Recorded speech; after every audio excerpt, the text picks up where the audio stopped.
para que podamos hacerlo.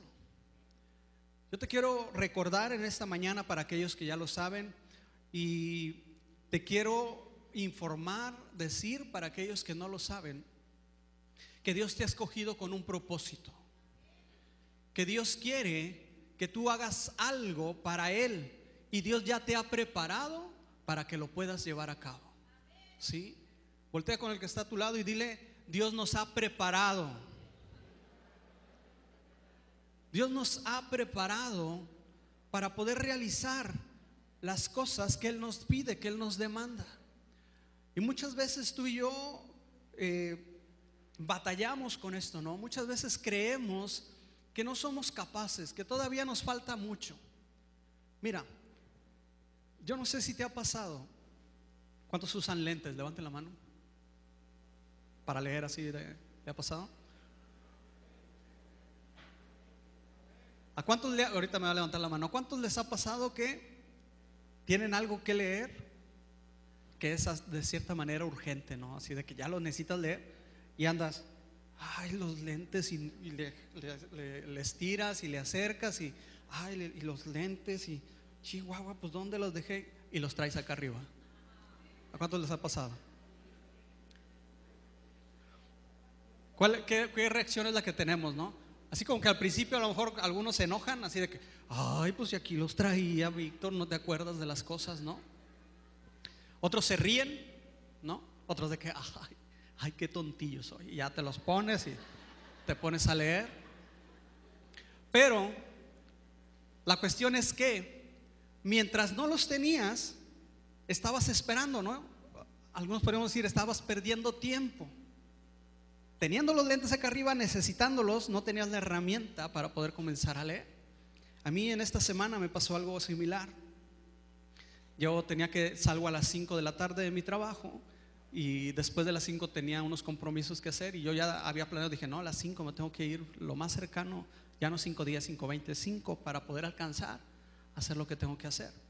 Y como a las 4:30 se acerca un compañero y me dice, oye, préstame el bocho para ir a checar algo. Digo, ¿por qué?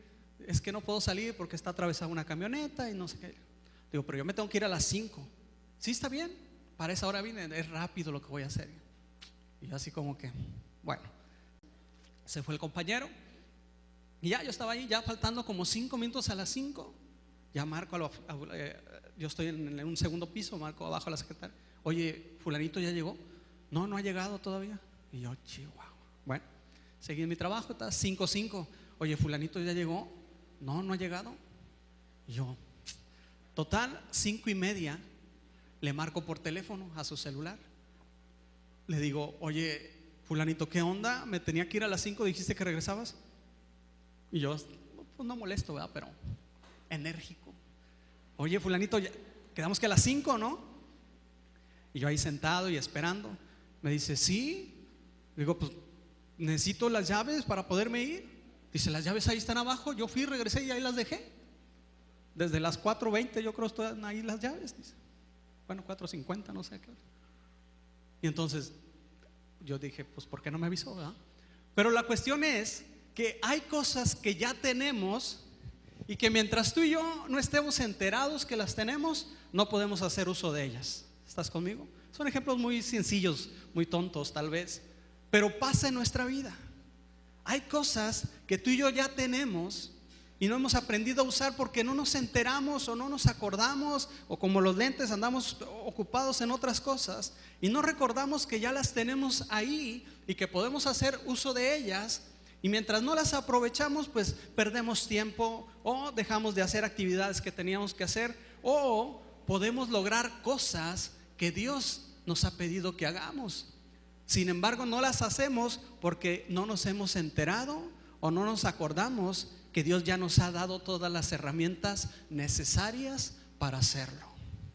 Por eso le decía ahorita al principio, dígale al que está a su lado, estamos preparados. Dios nos ha preparado. Pero a veces se nos olvida o no nos damos cuenta o no hemos entendido la magnitud de las cosas que Dios ya ha hecho en nuestra vida. Dios es bueno, pero también Dios es sabio. ¿Está conmigo? Dios es sabio. Le voy a pedir, por favor, que abra su Biblia y vaya en el Nuevo Testamento a Segunda de Pedro, capítulo 1, versículo 1, por favor. Si no encuentra sus lentes, busque en su cabeza. A lo mejor ahí los tiene. ¿Ya está ahí? Segunda de Pedro. ¿Le dije primero o segunda? Segunda de Pedro, capítulo 1, versículo 1. Amén. Dice así la palabra del Señor: Simón Pedro, siervo y apóstol de Jesucristo, a los que habéis alcanzado por la justicia de nuestro Dios y Salvador Jesucristo una fe igualmente preciosa que la nuestra. Gracia y paz os sean multiplicadas en el conocimiento de Dios y de nuestro Señor Jesús. Como todas las cosas que pertenecen a la vida y a la piedad nos han sido dadas por su divino poder, mediante el conocimiento de aquel que nos llamó por su gloria y excelencia, por medio de las cuales nos ha dado preciosas y grandísimas promesas, para que por ellas llegaseis a ser participantes de la naturaleza divina, habiendo huido de la corrupción que hay en el mundo a causa de la concupiscencia. Vosotros también, poniendo toda diligencia por esto mismo, añadid a vuestra fe virtud, a la virtud conocimiento, al conocimiento dominio propio, al dominio propio paciencia, a la paciencia piedad, a la piedad afecto fraternal, y al afecto fraternal amor.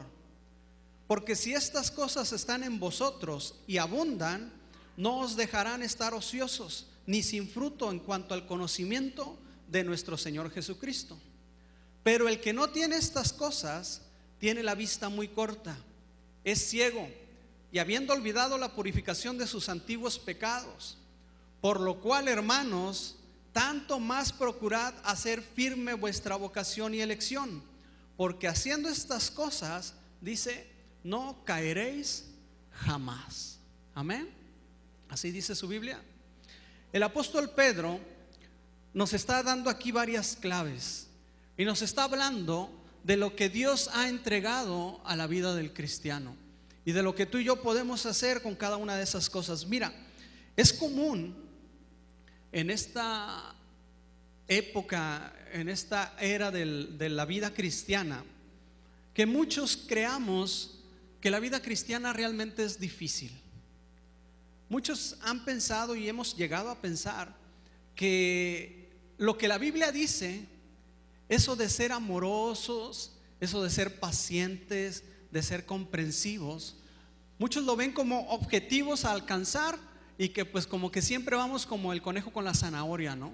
Que le amarran la zanahoria enfrente y ahí vamos corriendo tratando de alcanzar y no llegamos, y no llegamos, y no llegamos. Entonces muchos tienen la idea de que lo que la Biblia dice es un ideal que habrá que alcanzar en algún momento, ¿sí? Que no es fácil en estos tiempos poder ser un cristiano tal cual como lo dice la Biblia. Y nos escudamos ¿en qué? En que nos faltan muchas cosas. Nos escudamos en que no tenemos el carácter suficiente. Nos escudamos en que estamos acostumbrados a vivir de la manera que hemos vivido hasta el día de hoy. Nos escudamos en que estamos en el mundo, ¿no? Trabajamos en un ambiente muy complicado, todo mundo habla de una manera diferente, las noticias, los medios de comunicación nos bombardean, las redes sociales. Entonces tenemos muchas excusas para decir que no podemos vivir tal cual como lo dice la Biblia. Lo intentamos y ahí la llevamos y avanzamos un pasito y de repente retrocedemos 2, pero luego avanzamos otros 3 y luego 2, y total vamos sumando poco a poquito, ¿no? Pero yo quiero decirte en esta mañana, hermano, que sí podemos. Sí se puede vivir la vida cristiana como Dios quiere que tú y yo la vivamos, porque Dios no nos va a pedir algo que tú y yo no podamos hacer. Cuando Dios nos pide algo es porque nos ha preparado para ello. ¿Estás conmigo? Dios nos ha preparado para ello. Por eso es que Él puede libremente venir y pedirnos que vivamos de cierta manera, que busquemos las cosas de cierta manera, que obtengamos ciertas cosas, que confiemos en lo que Dios nos ha dicho, porque Dios ya nos ha dado lo necesario para poder trabajar en ello. Ahora, Dios nos da como que las bases. Mira, quiero leerte esta misma escritura en la Nueva Versión Internacional. Yo leía esa primera de Pedro y la tuve que leer como 3 veces para regresarme a ciertas frases donde decía, bueno, a ver, ¿qué quiere decir esta parte, no? Pero en la traducción Nueva Versión Internacional utiliza un lenguaje un poco más sencillo de entender. Mira, dice: Simón Pedro, siervo y apóstol de Jesucristo, a los que por la justicia de nuestro Dios y Salvador Jesucristo han recibido una fe tan preciosa como la nuestra, que abunden en ustedes la gracia y la paz por medio del conocimiento que tienen de Dios y de Jesús nuestro Señor. Su divino poder, al darnos el conocimiento de aquel que nos llamó por su propia gloria y potencia, nos ha concedido todas las cosas que necesitamos para vivir como Dios manda. Dice, así Dios nos ha entregado sus preciosas y magníficas promesas para que ustedes, luego de escapar de la corrupción que hay en el mundo debido a los malos deseos, lleguen a tener parte en la naturaleza divina.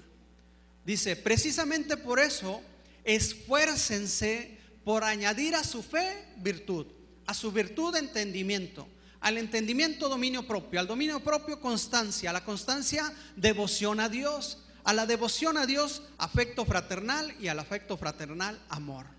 Dice, porque estas cualidades, si abundan en ustedes, les harán crecer en el conocimiento de nuestro Señor Jesucristo y evitarán que sean inútiles e improductivos. En cambio, el que no las tiene es tan corto de vista que ya ni ve y se olvida de que ha sido limpiado de sus antiguos pecados. Y termina, por lo tanto, hermanos, esfuércense más todavía por asegurarse del llamado de Dios, que fue quien los eligió. Si hacen estas cosas, dice, no caerán jamás. Pedro está diciendo, tú y yo hemos sido llamados a vivir de una manera que Dios quiere, a vivir de acuerdo a la voluntad de Dios. A eso hemos sido llamados. Y dice Pedro, y Dios ya nos ha dado sus promesas, ¿sí? Dios ya ha establecido las promesas para su pueblo, para sus hijos, para que logremos así, para que logremos vivir conforme a lo que Él ha demandado. Y luego más adelante Pedro dice, pero no olviden esto, a esas promesas que ya tienen hay que añadirle cosas. Me gusta cuando dice ahí, esfuércense. Hay una parte que les toca a ustedes, que es trabajar por medio de la fe. Añádele conocimiento y a eso añádele virtud y agrégale todas estas cosas, que paciencia, todo lo que dice Pedro. Ese es un trabajo de nosotros. Pero la base, el fundamento con el que tú y yo empezamos a vivir nuestra vida cristiana es en base a las promesas que Dios ya nos ha dado.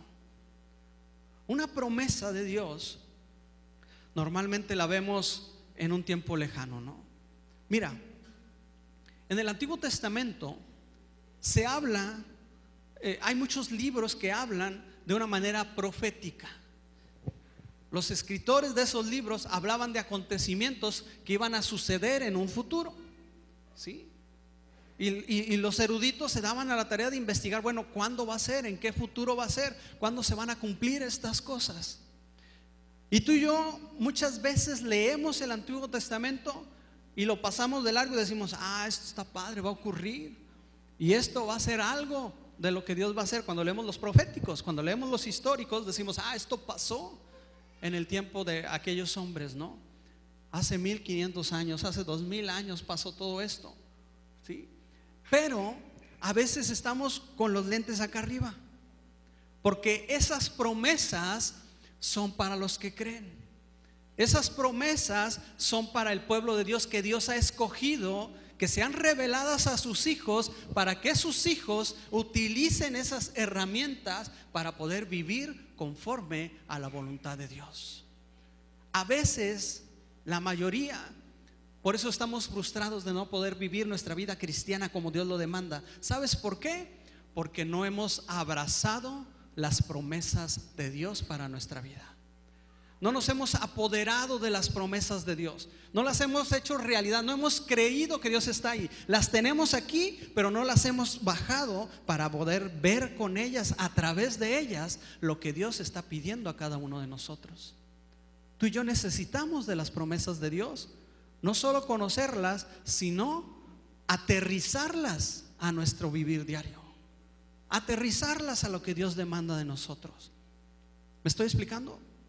Mira, hoy te quiero hablar de 4 promesas sencillitas, rápidas, y te quiero explicar cómo se cumplen en nuestra vida. Cómo dejan de ser algo imaginario, cómo dejan de ser algo en un futuro lejano, sino que ya se han cumplido en la vida de aquellos que hemos creído en Jesucristo. Amén. Te voy a pedir que vayas conmigo al libro de Ezequiel, por favor. Capítulo 36, verso 25. Ezequiel, capítulo 36, verso 25. Ezequiel es uno de los libros proféticos, ¿sí?, del Antiguo Testamento. Es uno de los que llamados profetas mayores. Y al igual que Isaías, al igual que Jeremías, estos libros están escritos en un contexto que está viviendo el pueblo de Israel, el pueblo escogido por Dios. Algunos de estos libros en el exilio, otros antes del exilio, otros antes de ser capturados por pueblos enemigos, a eso le llaman el exilio. Entonces hay un contexto histórico en el que se da. Por eso es que estos profetas hablan al pueblo en el contexto en el que lo están viviendo. Pero como un segundo trasfondo, este mensaje tiene también un contexto profético. Algo que se va a cumplir, algo que Dios está hablando, no necesariamente en ese momento, sino que es imagen de cosas que van a ocurrir, ¿sí? Y así es como tenemos que empezar a meditar en la palabra de Dios cuando hablamos de libros proféticos. Ok, ¿qué es lo que Dios está diciendo que va a ocurrir? Y en muchas ocasiones, cuando tú lees Pablo en el Nuevo Testamento, por ejemplo, Pablo empieza a decir, y aquí se cumple la promesa, y Pablo cita mucho versículos, porciones del Antiguo Testamento, ¿sí?, donde está diciendo es que esto viene y se cumple acá. Cuando lo hablaron en aquella época, lo habló en el contexto, pero también lo habló proféticamente, y ahora Dios está cumpliendo lo que había hablado. Entonces, esta porción de la Escritura es un mensaje profético de Dios, ¿sí? Y mira, Ezequiel capítulo 36, verso 25. Amén.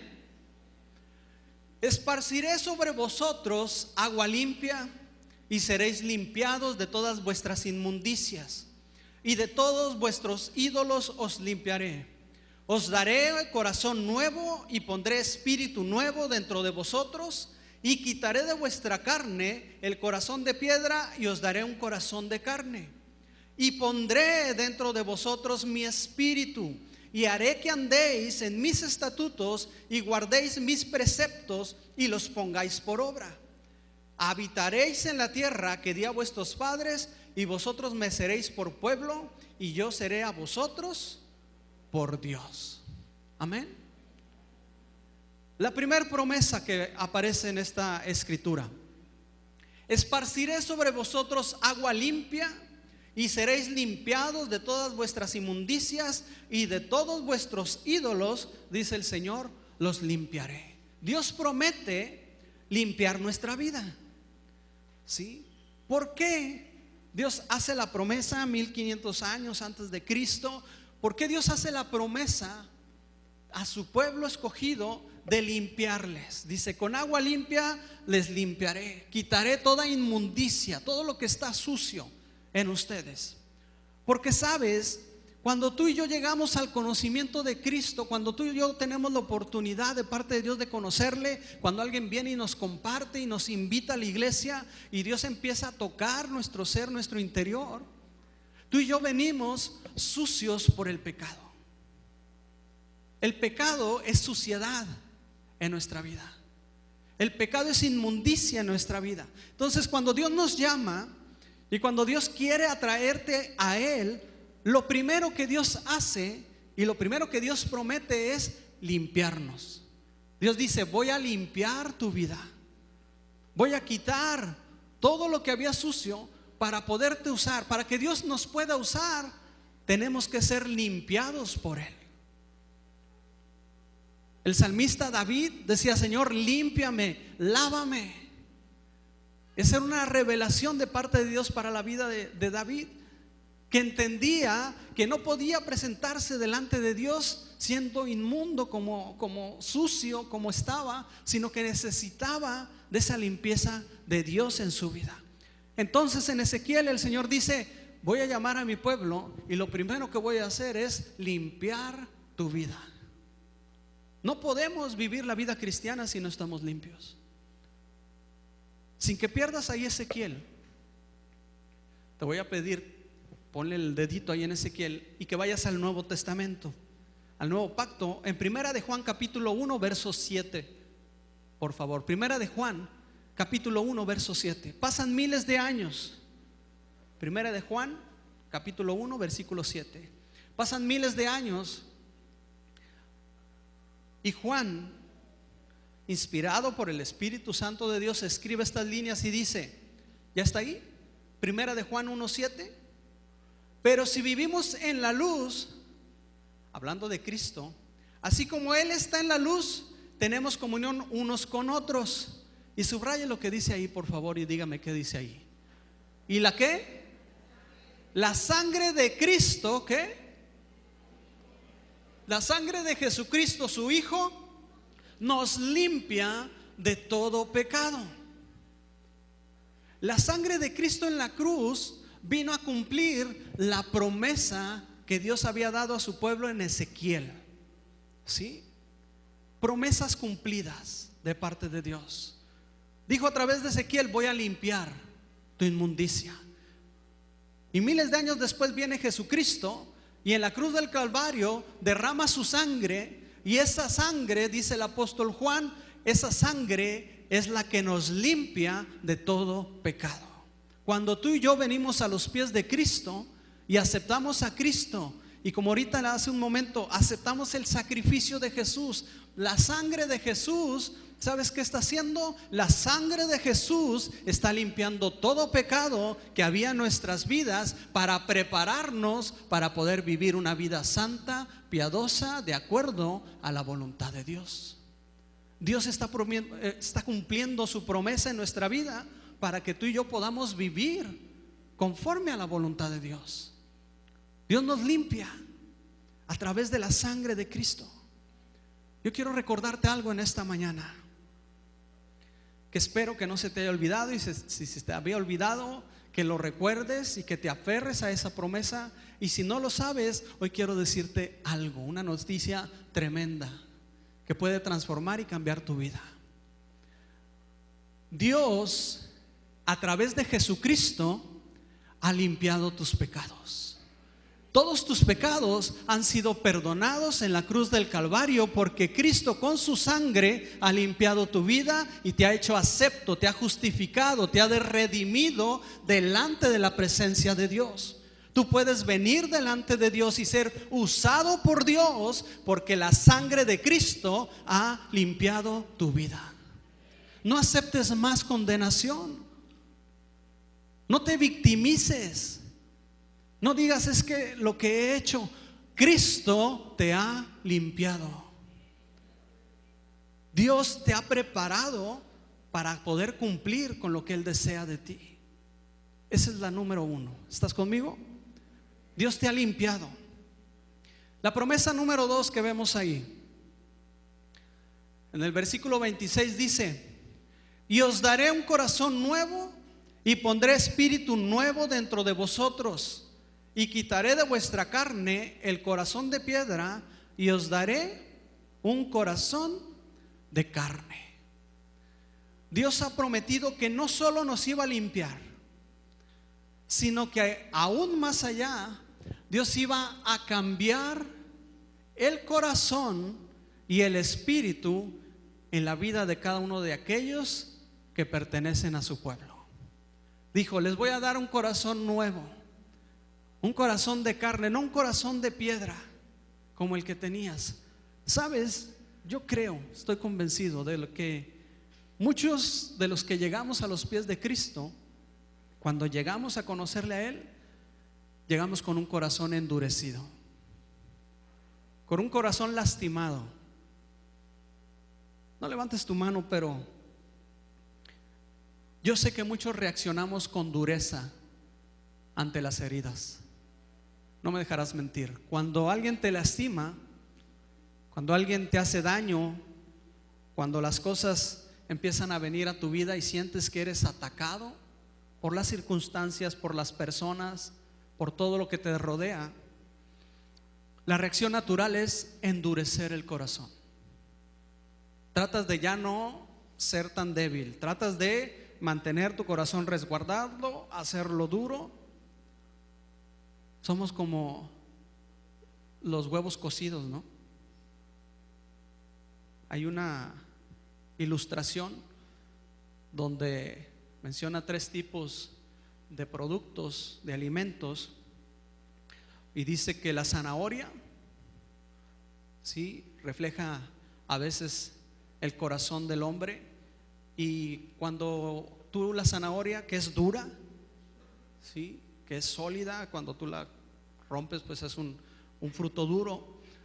Pero cuando lo metes en circunstancias adversas, cuando lo metes a agua hirviendo, la zanahoria tiende a ¿qué? A suavizarse, a aguadarse. Hay gente que tiene el corazón así, que las circunstancias adversas, que los problemas, lo único que hacen es debilitarlo más, es agüitarlo más, victimizarse más. Y muchos no soportan la presión y toman salidas fáciles. El corazón está demasiado débil. Pero esta ilustración menciona que hay otros que tienen el corazón como de un huevo, ¿no? Que tú el huevo con cualquier cosita lo rompes, te fijas si está débil, está guango, ¿no? Pero está esa misma agua hirviendo y tú lo metes en agua hirviendo y dice que el huevo se pone duro. Es un huevo duro, ¿no? Y ya para romperlo batallas, y que el corazón de muchos está así, que ante las adversidades, ante los problemas, endurecemos nuestro corazón. Y luego esa ilustración dice que hay otros que tienen el corazón como grano de café, que el grano de café está ahí y cuando lo metes en agua hirviendo empieza a brotar todo su sabor, toda su delicia, convierte todo lo que está ahí alrededor en algo agradable, en algo que quiere uno tener. Que hay corazones que son así, que en medio de la adversidad sacan lo mejor de sí, ¿no? Pero Dios prometió cambiar nuestro corazón. Dios dijo: con el corazón duro no puedes vivir la vida cristiana. Con un corazón duro, con un corazón herido, endurecido por la adversidad, por lo tanto que te han lastimado, cuando vienes a mí, dice el Señor, con su promesa, te tengo que dar un corazón nuevo y un espíritu nuevo, un corazón de carne. Se refiere esto a un corazón sensible, hermano. Tú y yo no podemos vivir la vida cristiana si no somos sensibles a la voz de Dios, si no somos sensibles a lo que pasa en otras personas. Ahora traemos de moda lo de Juchitán, ¿no? Yo creo que una persona que no ha sido transformada por Dios en su corazón, simplemente pues se lo merece, ¿no? Por idólatras o por lo que tú quieras. Ese no es el corazón que Dios nos ha dado. Dios nos ha dado un corazón sensible. Dios transforma, y esto es real y se viene a cumplir también en el tiempo de Jesucristo. Dios cumple sus promesas en la persona de Cristo. Es por eso que tú y yo necesitamos acercarnos a Cristo, venir a los pies de Cristo, a través de Jesucristo, obtener todas las promesas de Dios, porque en Cristo las promesas de Dios son sí y son amén, dice la Biblia. En Cristo lo son. Por eso adoramos a Cristo, por eso exaltamos a Cristo, por eso bendecimos el nombre de Cristo. Por eso dedicamos media hora, 40 minutos a estarle adorando y alabando y cantando. Y a lo mejor muchos voltean y dicen, bueno, estos locos, ¿qué tienen? Pues hemos entendido que en Cristo las promesas de Dios son para nosotros, que a través de Cristo Dios puede transformar el corazón del hombre. Yo tenía un corazón durísimo, mi hermano, duro, y ahora no puede pasar nada y ahí estoy chillando. Nada puede pasar y estoy llorando. Y yo le digo, Señor, creo que conmigo exageraste en lo del corazón. Dice 2 Corintios, sin que pierdas Ezequiel, por favor. 2 Corintios capítulo 5 versículo 17. 2 Corintios 5, 17 dice: de modo que si alguno está en Cristo, ¿qué? Nueva criatura es. Las cosas viejas pasaron, ¿y qué pasa? Todas son hechas nuevas. Hermano, esto es importante lo que te voy a decir. Tal vez no lo sabías, pero en el momento en que rendiste tu vida a Cristo, Cristo te ha dado un corazón nuevo y un espíritu nuevo. Y a veces nos encontramos luchando contra eso. A veces nos damos cuenta de que estamos sintiendo misericordia por alguien y dices, chihuahua, me estoy ablandando. Uno mismo lo dice, ¿no? Me estoy ablandando. Ahora, ¿por qué quiero reconciliarme con fulano? Ahora, ¿por qué perdono tan rápido? Ahora, ¿por qué? ¿Sabes por qué? Porque Dios ha transformado tu vida y ha cumplido su promesa en ti de darte un corazón nuevo y un espíritu nuevo, para que podamos entender las cosas de Dios, para que podamos sentir lo que Dios siente. Pero tenemos que entenderlo, creerlo y saber que esa promesa es para nosotros. De esa manera, tú y yo vamos a poder vivir la vida cristiana. De esa manera, teniendo ese corazón de parte de Dios sensible que nos ha dado, de esa manera nos van a decir, oye, hay que ayudar en Juchitán. Aquí está, lo que necesites, lo que requieras. ¿Por qué? Porque en el corazón siento lo que Dios está sintiendo, porque tengo un corazón sensible. Dijo Jesús a Nicodemo en Juan capítulo 3 verso 15: de cierto, cierto os digo, que el que no naciere del agua y del espíritu, dice, no puede entrar en el reino de Dios. Es necesario nacer de nuevo, dijo Jesús. Es necesario volver a generarte, a crearte una vez más, con un corazón nuevo y con un espíritu nuevo. Dios te ha dado un corazón para servirle, hermano. Dios te lo ha dado. Tú no lo querías, a lo mejor. Tú querías seguir siendo duro, seguir no metiéndote en problemas, seguir no aconsejando, no hablando, no perdonando. No, ¿para qué nos metemos? No pidiendo perdón. Pero sabes, Dios te ha dado un corazón nuevo, un corazón que siente lo que Dios siente, un corazón donde dijo Dios, voy a poder escribir mi ley en ese corazón, para que vivas conforme a mis preceptos, a mis mandamientos. Si podemos vivir la vida cristiana en la medida en que tú y yo abracemos esas promesas de Dios para nosotros. Amén. Voltea con el que está ahí a tu lado y dile, tú tienes un corazón blandito. Ya no te hagas el duro. Ya no te hagas el duro. Tienes un buen corazón, un corazón de parte de Dios. Número 3, Ezequiel capítulo 36 verso 27. ¿Ya está ahí? Dice, y pondré dentro de vosotros mi espíritu, y haré que andéis en mis estatutos y guardéis mis preceptos y los pongáis, dice, por obra. Hermano, yo creo, y esta es una percepción muy personal, no sé si la compartas, yo creo que esta es una de las mayores promesas que Dios puede hacer a la vida de un ser humano. Eso lo creo yo. Cuando Dios dice, voy a poner mi Santo Espíritu, mi Espíritu dentro de ti, para que puedas cumplir lo que te mando, para que puedas hacer y lograr todo aquello que yo quiero que logres, dice el Señor. Te voy a preparar, te voy a equipar, y no solo te voy a limpiar, no solo te voy a dar un corazón nuevo, sino que voy a poner mi Espíritu Santo dentro de ti. He estado últimamente leyendo mucho acerca del Espíritu Santo, y hace días atrás me cayó un 20 que yo creo que ha transformado mi vida para bien. Y eso es que me di cuenta, que entendí por fin que el Espíritu Santo es la presencia de Dios, que el Espíritu Santo es Dios. Hablamos de la Trinidad, ¿no? Muchos conocerán el concepto, la Santa Trinidad, ¿no? Y hablamos que Dios es Dios, un solo Dios, pero que a su vez es un Dios en tres personas. Y hablamos de Dios el Padre, de Dios el Hijo y de Dios el Espíritu Santo, ¿sí? Pero sabes, la verdad, creo yo, hemos relegado la importancia del Espíritu Santo.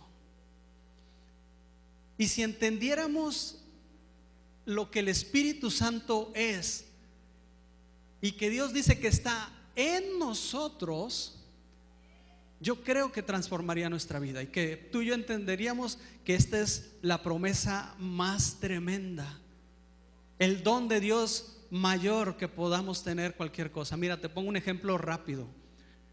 El libro que estoy leyendo tiene como 600 hojas. No te lo puedo explicar todo aquí, pero en el Antiguo Testamento, en el pueblo de Israel, allá por Génesis, ¿te acuerdas de Génesis? De Deuteronomio, de Éxodo. El libro de Éxodo se llama porque el pueblo de Israel sale de Egipto. Estaba gobernado por Egipto, y entonces Dios llega y se revela a Moisés y le dice: ¿sabes qué? Voy a liberar mi pueblo, porque a ustedes los voy a hacer mi pueblo, ¿sí? Yo los escojo para que sean mi pueblo y los voy a liberar de Egipto, y van a salir. Y entonces hay un éxodo de personas, ¿no? Y empiezan a salir de Egipto hacia la tierra prometida, pero Dios los lleva al desierto. ¿Te acuerdas de todo eso? Dios los lleva a un desierto, y en el desierto ocurren muchas cosas, pero dentro de una de las cosas que Dios le pide a Moisés, Dios le dice: mira, ustedes van a ser mi pueblo, ustedes necesitan de mí, yo voy a estar con ustedes, vas a hacer un tabernáculo. ¿Han oído hablar del tabernáculo? Vas a hacer un tabernáculo, una tienda. Y Dios le da las instrucciones precisas a Moisés de cómo hacer esa tienda. Le dice: y va a ser así la tienda, y le vas a poner esto y de esta tela, y le vas a pintar de este color. Y Dios le empieza a dar cada instrucción exacta, detallada, de cómo quiere Dios que esa tienda, que ese tabernáculo se construya. Cuando Moisés termina de construir ese tabernáculo, ocurren varias cosas, pero finalmente, ve conmigo sin que pierdas, Ezequiel, a Éxodo capítulo 40, verso 33. Éxodo 40, 33. Éxodo 40, 33. Dios le dijo: hazte ese tabernáculo. Y en el 40, versículo 33 dice: finalmente erigió el atrio alrededor del tabernáculo y del altar, y puso la cortina a la entrada del atrio. Así acabó Moisés la obra. Dice: Moisés terminó de hacer el tabernáculo. Dice: entonces una nube cubrió el tabernáculo de reunión, y la gloria de Jehová llenó el tabernáculo, y no podía Moisés entrar en el tabernáculo de reunión, porque la nube estaba sobre él, y la gloria de Jehová lo llenaba totalmente. La presencia de Dios.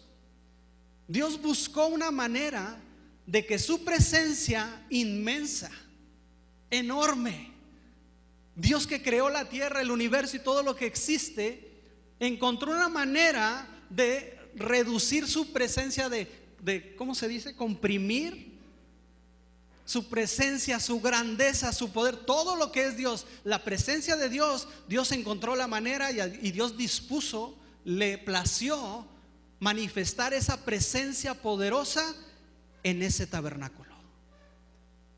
A partir de ahí, Dios le dijo a Moisés: cada vez que se vayan a mover, me vas a levantar ese tabernáculo y se van a ir, porque esa es mi presencia con ustedes.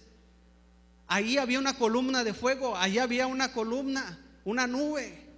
El tabernáculo era la presencia manifiesta del poder de Dios. Nadie se podía acercar. ¿Te acuerdas que nos han platicado? Es que entraban al tabernáculo y si no iban limpios, y si no era en la época del Sar, ¡pum!, caían muertos. ¿Por qué? Por la presencia, el poder, la manifestación de su presencia en ese lugar.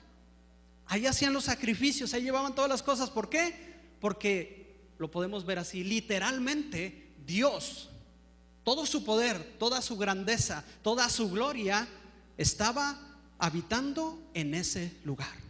¿Estás conmigo? Ese era el tabernáculo. Más adelante pasan los años y ve conmigo por favor a Primera de Reyes, capítulo 8, verso 10. Primera de Reyes, capítulo 8, verso 10. Estamos hablando del Espíritu Santo de Dios, ¿sí? Del Espíritu Santo, de esa promesa que Dios hizo en Ezequiel: y pondré en ustedes mi espíritu. Primera de Reyes 8:10 dice: y cuando los sacerdotes salieron del santuario, la nube llenó la casa de Jehová, y los sacerdotes no pudieron permanecer para ministrar por causa de la nube, porque la gloria de Jehová había llenado la casa. Entonces dijo Salomón: Jehová ha dicho que Él habitaría en la oscuridad. Yo he edificado casa por morada para ti, sitio en que tú habites para siempre. El segundo lugar donde la gloria de Dios se manifestaba, la presencia de Dios real, tangible, se expresaba, fue en el templo. Después del tabernáculo terminó la era de Moisés y luego le dijo a David: ¿sabes qué? Me vas a edificar un templo. Dios puso en el corazón de David: Señor, te voy a edificar un templo, ya no un tabernáculo, una tiendita, sino un templo, Señor, donde tu presencia se manifieste. Dios no le permitió a David hacerlo, pero se lo permitió a su hijo Salomón, y Salomón edificó el templo para Dios. Y leemos ahí que Dios vino y se manifestó en ese templo, y su presencia era tan poderosa que nadie podía entrar ahí. La gloria de Dios. ¿Ha oído cuando cantamos ese de Shekinah? A eso se refiere esa palabra. La gloria de Dios manifestándose, el poder, la grandeza, la presencia de Dios en medio del pueblo. Esto era en el tabernáculo. Esto era ahora en el templo que Salomón le dio. Por eso el templo era sagrado. Yo no sé si entiendas cuando vinieron en la conquista y destruyeron el templo. Eso fue un problema. Pero pues a nosotros no nos tocó, así es que ve conmigo por favor, 1 Corintios, Nuevo Testamento, el apóstol Pablo, 1 Corintios capítulo 3 verso 16. 1 Corintios capítulo 3 versículo 16.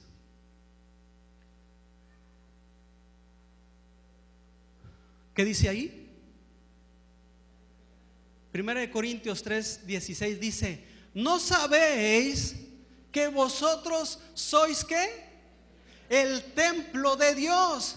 ¿Y qué? Y que el Espíritu de Dios mora en vosotros. Hermano, la presencia misma de Dios,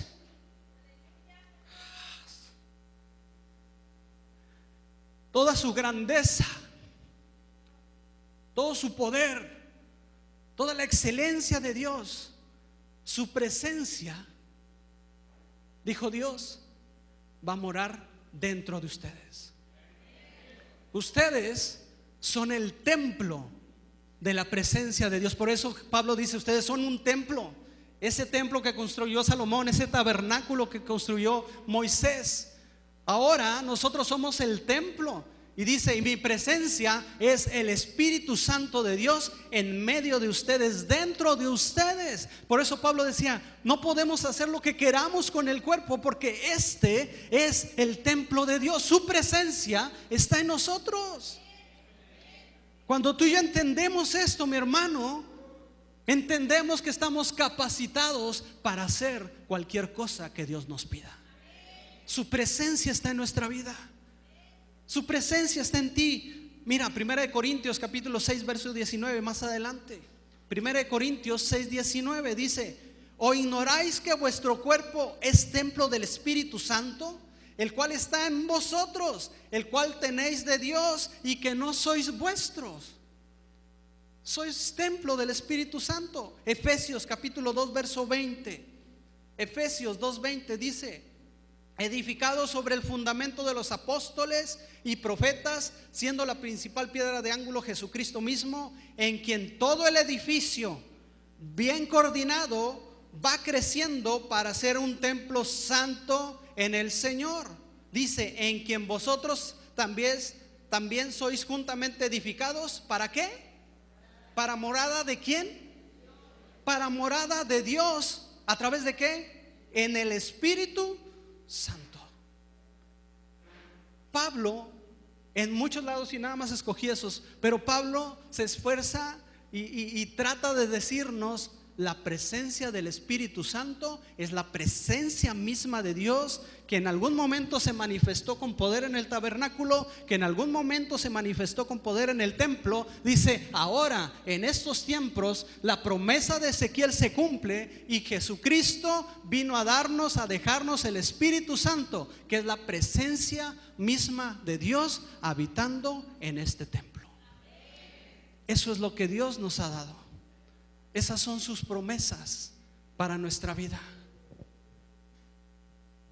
Por último, Ezequiel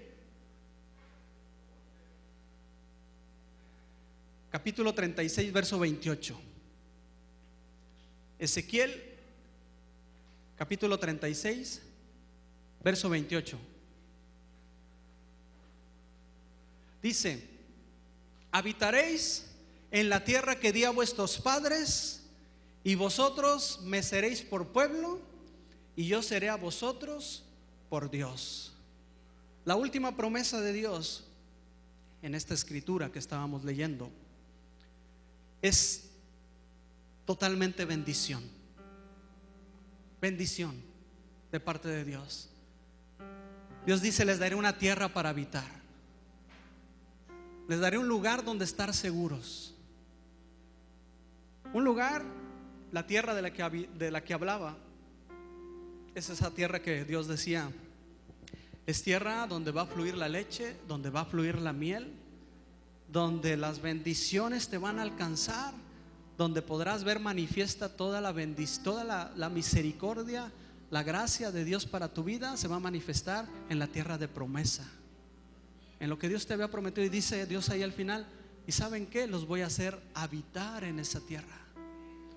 Las bendiciones los van a alcanzar. Esa es la promesa de Dios. Las bendiciones los van a alcanzar. Dice: y yo voy a ser su Dios y ustedes van a ser mi pueblo. ¿Sabes? Eso habla de identidad. Tú y yo vamos a podernos levantar, vernos al espejo en la mañana y decir: soy un hijo de Dios. No porque me lo he merecido, no porque me lo he ganado, no porque he hecho lo suficiente, porque Cristo hizo lo suficiente en mi vida. Porque a través de Jesucristo he recibido las promesas de Dios para mi vida. ¿Dónde estaban esas promesas? Siempre han estado ahí. Siempre han estado ahí. Vamos a tener una identidad de hijos de Dios. Vamos a tener la certeza, la confianza de la protección de Dios. Cuando Dios dice: ustedes van a ser mi pueblo y yo voy a ser su Dios, yo voy a estar ahí para cuidarnos, para protegernos, para bendecirnos. Esas son las promesas de Dios para nosotros. Y tú y yo tenemos acceso. Tú y yo, a través de Cristo, hemos recibido esas promesas. Dios es bueno, hermano. Dios es bueno. y podemos vivir vidas cristianas a la manera en que Dios lo quiere. Sí lo podemos hacer en la medida en que abracemos estas promesas. Y falta una parte que, si Dios lo permite, el miércoles podemos culminar, que de la escritura que leímos de Pedro, ¿te acuerdas?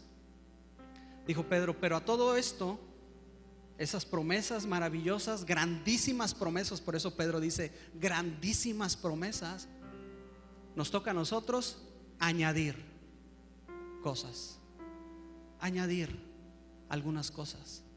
Pero el fundamento es ese. La base de nuestra vida cristiana es lo que Cristo ha hecho en nuestras vidas. Padre, te damos gracias, Señor. Padre, en el nombre de Jesús, queremos bendecir tu nombre, Señor, en esta hora, y darte gracias, Señor, por cada una de esas promesas que se han cumplido en este tiempo para cada uno de nosotros, Padre. Hoy reconocemos tu poder, tu amor, tu misericordia. Y mi Señor, es mi oración en esta tarde ya, que tú nos animes, Señor, que tú nos levantes en el nombre de Jesús. Que sea tu Espíritu Santo en nosotros el que nos guíe cada día, cada mañana. Que sea esa presencia tuya, Señor, en cada uno de nosotros, la que nos motive a vivir conforme a tu voluntad, Señor. Que cada día tú pongas en nosotros, dice tu palabra, el querer como el hacer, por tu buena voluntad, Señor. Una voluntad que es agradable, que es perfecta para cada uno de nosotros, Señor.